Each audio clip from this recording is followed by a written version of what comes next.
बहुत समय पहले की बात है। एक घना जंगल था जहां हर प्रकार के जीव जंतु रहते थे। उनमें से दो दोस्त बहुत प्रसिद्ध थे, लोमड़ी और सारस। दोनों हर दिन साथ खेलते, बातें करते और जंगल में घूमते रहते। लोमड़ी चालाक थी, जबकि सारस सच्चा और सीधा साधा। दोनों की दोस्ती पूरे जंगल में मशहूर थी। मगर लोमड़ी के दिल में थोड़ा अहंकार था।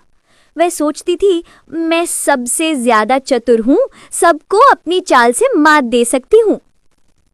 लोमड़ी की चाल। एक दिन लोमड़ी ने सोचा, क्यों ना अपने दोस्त सारस की परीक्षा ली जाए। उसने सारस से कहा, दोस्त, कल मेरे घर आओ, मैं तुम्हारे लिए स्वादिष्ट खाना बनाऊंगी। सारस बहुत खुश हुआ।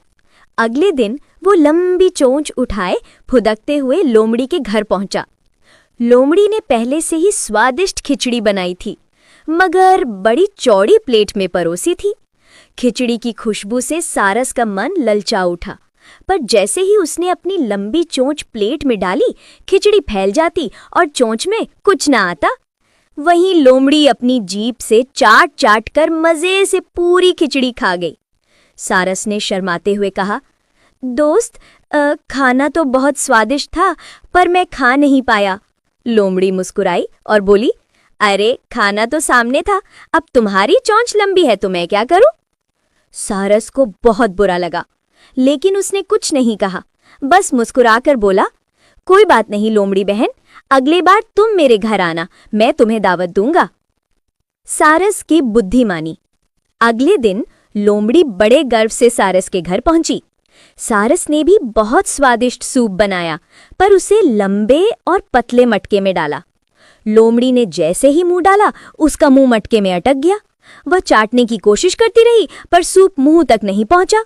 दूसरी ओर सारस अपनी लंबी चोंच से मजे से सूप पीता रहा। लोमड़ी को अब अपनी गलती का एहसास हुआ। उसने शर्म से सिर झुका लिया। माफ करना मित्र, मैंने तुम्हारे साथ मजाक किया था, तुमने मुझे मेरी गलती का एहसास करा दिया। सारस मुस्कुराया, मित्रता में चाल नहीं, सच्चाई होनी चाहिए। दोनों ने एक दूसरे को गले लगाया और फिर कभी एक दूसरे से छल न करने की कसम खाई। कहानी की सीख, जैसा करोगे वैसा भरोगे। दूसरों के साथ छल करने वाला व्यक्ति अंत में खुद अपनी चाल में फंस जाता है।